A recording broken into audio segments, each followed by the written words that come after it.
Makasika ny tontolon'ny fandriampahalemana sy ny fivarotana fitaovam-piadiana tsy ara-dalàna kosa indray dia voasambotry ny mpitandro ny filaminana omaly teny 67 hectara teny ny lehilahy iray mpitandro ny filaminana efa misotro ronono nikasa hivarotra basy iray izay miaraka amin'ny bala miisa enina arahantsika toy izao manaraka izao ny andindininy izay vaovao zay.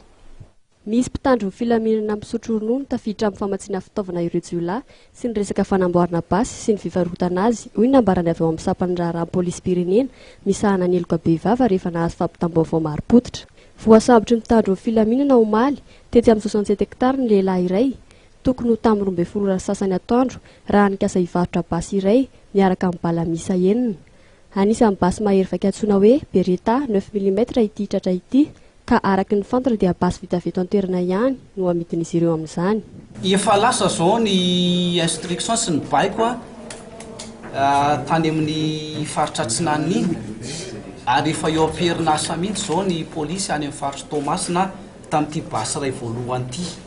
Amin'ity basy iray faharoa ity indray dia efa eo am-pifandraisana ihany koa zany amin'ny polisy amin'ny faritra Fianaratsoa mba hamongorana tanteraka mihitsy ny toerana fanamboarana andreo basy ireo.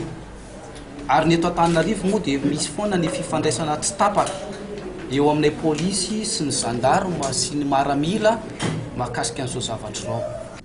Araky ny fanadihadiana izay nataon'ireo amin'ny polisy pirenena misahana ny eloka be vava dia efatreto sy iray tapitrisany mamarotana ny basy vita gasy izay fantatra fa any Ambalavoa Fianaratsoa anaovana azy. Fantatra ihany koa fa misy manamboatra azy any amin'ny faritra Atsinanana. Nambarany avy ao amin'ny polisy pirenena ary fa efa misy ny fiarah-miasa amin'ny an'ny toerana amin'izao fotoana izao mba hijerena akaiky ity raha ity.